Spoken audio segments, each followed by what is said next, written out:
پاکستان کی تاریخ کا آپ کہہ سکتے ہیں کہ ایک بدترین سیاسی بحران ہے اس وقت، اور عدم استحکام بڑھ رہا ہے ہر روز. اور اس سیاسی عدم استحکام میں یہ پہلے بھی ظاہر ہے سیاسی عدم استحکام بہت دفعہ ہیں، لیکن اس سے مختلف صورتحال ہے اس وقت. اور وہ صورتحال اس لیے مختلف ہے کہ خطے کے اندر جو ہے وہ اور دنیا کے حالات بہت تیزی کے ساتھ بدل رہے ہیں. 40 روپے جب سے نئی حکومت آئی ہے ڈالر کے مقابلے پہ روپیہ گر گیا ہے. جی بالکل. اور اس کے نتیجے میں اربوں روپے کا، مطلب اس وقت مجھے نہیں پتا کہ آج 224 کہیں 230 کی بات ہو رہی تھی، مطلب غائب ہو گیا. ٹھیک ہے. اور پاکستان میں یہ بات میں نے بہت پہلے کہی تھی، میں دوبارہ دہرا رہا ہوں. عمران خان صاحب جو ہیں وہ اس سے پہلے تو میں ذرا شہباز شریف صاحب اور یہ باقی جو ارینجمنٹ ہوا ہے، مفتاح اسماعیل صاحب جو باتیں کر کے آئے، پھر جو پیٹرول کی قیمت کم ہوئی، IMF سے خوش نہیں ہے. ان کی طرف سے ایک یہ بات آ رہی ہے کہ جی آپ نے یہ کیوں کیا دوبارہ. ٹھیک ہے. اور الیکشن میں تھا تو پھر دوبارہ بڑھائیں، اور یہ مہنگائی اور یہ ڈالر. اور گورنر اسٹیٹ بینک نہیں ہے، گورنر اسٹیٹ بینک نہیں ہے. اور گورنر اسٹیٹ بینک نہیں ہے کسی ملک میں تو اس ملک سے کیا IMF بات کرے گی اور کیا کوئی بات کرے گا کہ کیا آپ اسٹیٹ بینک کا گورنر کیوں نہیں لگ رہا، چیئرمین نیب نہیں لگ رہا، گورنر سندھ نہیں لگ رہا.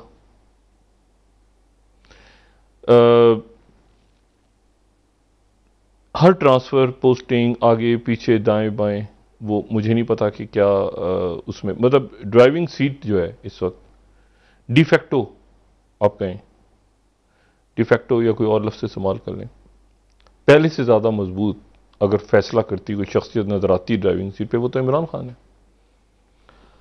یہ بات میں پہلے دن سے کہہ رہا ہوں کہ یہ حکومت، اور شہباز شریف صاحب جو ہیں ہمارے جو وزیر اعظم ہیں، وہ پنجاب میں بیٹھ کے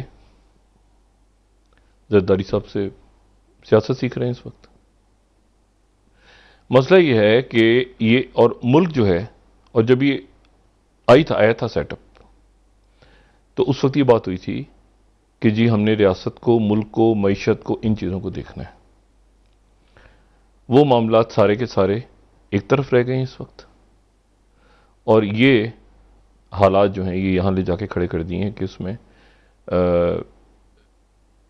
مطلب بہت، آج دیکھیں آج جب ہم یہ بات کر رہے ہیں تو ایران میں بالکل ہماری سرحد ہے، ایران میں اس وقت پریزیڈنٹ پیوٹن،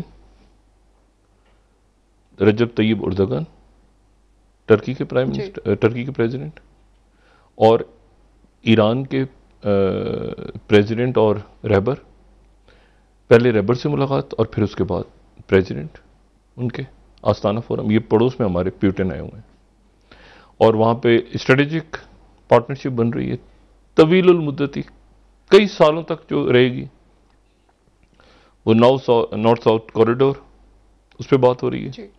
30 بلین ڈالرز کے کا ٹریڈ معاہدہ ہو گیا ہے ٹرکی اور ایران کا. یعنی جو ٹرکی کے پریزیڈنٹ ہیں رجب طیب اردگان، وہ ایک رات پہلے کل پہنچ گئے تھے، آج پیوٹن پہنچے ہیں. اس سے پہلے گیس پروم اور ایرانین آئل کا معاہدہ ہو گیا. بہت کچھ ہو رہا ہے خطے میں.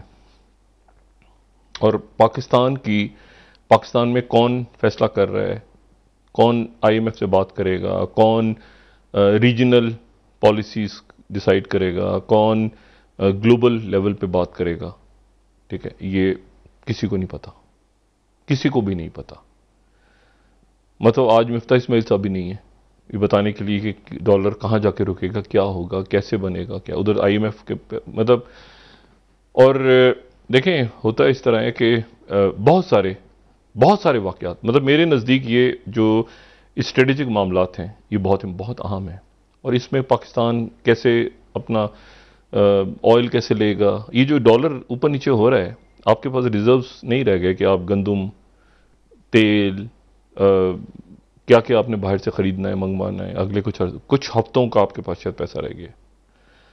اور باہر سے ڈالر لیتے ہیں، ان کو پے کرتے ہیں روپوں میں. تو جب روپیہ جو ہے اس کی قیمت ہی یا ڈالر میں، یعنی آپ 220 یا 230 روپے دیں گے تو $1 ملے گا آپ کو. جب یہ آئے تھے تو میرے خیال سے اس وقت 178 تھا یا 180 تھا، 40 روپے اوپر نیچے ہو گیا. اچھا، تو یہاں پر ایک لڑائی چل رہی ہوئی ہے کہ پنجاب میں کیا کرنا ہے. جی. اچھا، اب ایشو یہ ہے کہ یہ بات پہلے اس بات کے اوپر جو میں نے پہلے دن سے میں یہ پوچھ رہا ہوں کہ کیونکہ آنکھوں کے سامنے معاملات ہوئے نا ادھر ہی اسلام آباد میں، دائیں بائیں ڈرائنگ رومز میں ادھر ادھر چیزیں ہوتی رہیں. میں پہلا سوال یہ پوچھتا رہا ہوں ہمیشہ کہ یہ حکومت جو بنی ہے، یہ ارینجمنٹ، یہ کن شرائط؟ پہلی شرط، اگر شہباز شریف صاحب نے زرداری صاحب سے سیاست نہیں سیکھنی، انہوں نے نواز شریف صاحب سے سیکھنی ہے. اب مسئلہ یہ ہے کہ وہ کل کا جو اجلاس ہوا، جو مسلم لیگ نون کا اجلاس تھا، اس میں نواز شریف صاحب نہیں تھے شریک. نواز شریف صاحب اس میں شریک نہیں ہوئے. کل کے مسلم لیگ نون کے اجلاس میں نواز شریف صاحب ویڈیو پہ بھی نہیں تھے غالباً. مسلم لیگ نون اس کو کلیئر کر دے اگر وہ لندن سے شریک نہیں ہوئے. ٹھیک ہے، آج کے بارے میں مجھے نہیں اطلاع، لیکن کل وہ شریک نہیں تھے. پھر زرداری صاحب نے شہباز شریف صاحب سے بات کی، ٹھیک ہے یہ ہوتی رہے گی، لیکن ملک ریاست کی، چونکہ اس وقت ایشو ریاست کا اٹکا ہوا ہے نا، ملک کہاں جا رہا ہے. عمران خان صاحب جو ہیں وہ لاہور جا رہے ہیں کل، اور یہ آخری 2-3 روز جو ہے وہ رانا ثناء اللہ صاحب نے ایک بات کی، اس کے جواب میں جو ہے وہ فواد چودھری صاحب نے کہا کہ ہمارے پاس ہم سے رابطے میں ہیں، ادھر رابطے میں. تو یہ تو عدم استحکام اور تصادم اگر ہوتا ہے اور اگر یہ صورتحال رہتی ہے تو یہ حکومت کے فائدے میں نہیں ہے یا شہباز شریف صاحب کے فائدے میں نہیں ہے، کیونکہ اکانومی اس کے نتیجے میں جائے گی، یہ ملک کے فائدے میں بھی نہیں ہے. لیکن عدم استحکام پھر پیدا ہو رہا ہے پنجاب میں، اور اس کے نتیجے میں آپ صورتحال دیکھیں نا کہ وہ ایک عجیب سی ایک صورتحال ہے جس میں کچھ یعنی آج جو ہے وہ حکومت مطالبہ کر رہی ہے. اب حکومت، یہ وہی عمران خان صاحب والی بات کہ عمران خان صاحب نے بیانیہ ان کا ہے نا کہ یہ کس سے کہہ رہے تھے، وزیر اعظم تو میں تھا. اب مسئلہ یہ ہے کہ وہی بات آج شہباز شریف صاحب وہ مطالبہ کر رہے ہیں کہ بھائی یہ عمران خان کے اوپر پابندی لگائی جائے، عمران خان کے ساتھ یہ کیا، عمران خان کے خلاف کارروائی کی جائے. بھائی وزیر اعظم تو آپ ہیں، تو مطالبہ کس سے کر رہے ہیں؟ یہ تو بیانیہ بھی ادھر سے کچھ مجھے لگتا ہے کوئی کاپی پیسٹ ہوئی کہ کیا وہ چکر کیا ہے. دیکھیں نا، وہ کہہ رہے ہیں کہ وہ اچھا وہ جاوید لطیف صاحب کہہ رہے ہیں وہ لاڈلے یہ ابھی تک ہیں، یہ سعد رفیق صاحب نے بھی کہا کہ انوکھا لاڈلا ہے. اچھا، وہ عمران خان صاحب جو ہیں وہ کہہ رہے ہیں کہ الیکشن کمیشن ان کے ساتھ ملا ہوا. مطلب ایک پورا ملک جو ہے نا اس وقت ہیجانی کیفیت میں ہے. اور میں ہمیشہ بات کرتا ہوں نا کہ اس سے تھوڑا سا ذرا اوپر جا کے تھوڑا سا بھی آپ اتنا سا بھی تھوڑا سا اوپر جا کے دیکھیں گے تو پھر آپ کو ریاست ملک نظر آئے گا. لیکن وہ اوپر جانے کو کوئی تیار نہیں ہے کہ وہ ذرا سا اوپر جا کے دیکھیں گے ملک کہاں چلا گیا ہے اور کہاں جا رہا ہے. اور یہ کسی کا خیال ہے کہ کوئی اگلے 6 مہینوں میں اس ملک کی اکانومی ٹھیک ہو جائے گی، یا اگلے 8، آج اس وقت ہم جو بات کر رہے ہیں لندن میں آگ لگ گئی ہے، فائر، ہیٹ ویو کا دوسرا دن، اور مین لندن میں 1100 سے 1300 تک اموات ہوئی ہیں صرف اسپین اور پرتگال، اموات، ڈیتھس.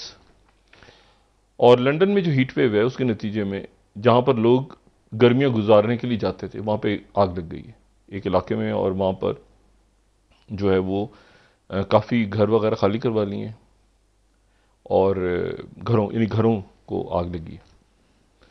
یہ کسی جنگل کی بات نہیں ہو رہی، یہ مین لندن کی بات ہو رہی ہے. یہ جو ہو رہا ہے نا سارا سلسلہ، یہ جو موسم تبدیل ہو رہے ہیں، اس کا اندازہ نہیں ابھی لوگوں کو کہ اس کا خطرہ کتنا بڑا ہے. پاکستان، یورپ، پوری دنیا. دیکھیں ہم جو رہتے ہیں یہاں پہ، اللہ تعالیٰ خیر کرے، یہ کلائمیٹ چینج کا مطلب یہ ہے کہ یہ کبھی نہیں ہوا، یہ ریکارڈ ٹوٹ گیا، کبھی اتنی گرمی نہیں پڑی. یہ اتنی گرمی اگر پڑ رہی ہے تو آپ ذرا یہ سوچیں کہ کوئی خدا نہ خواستہ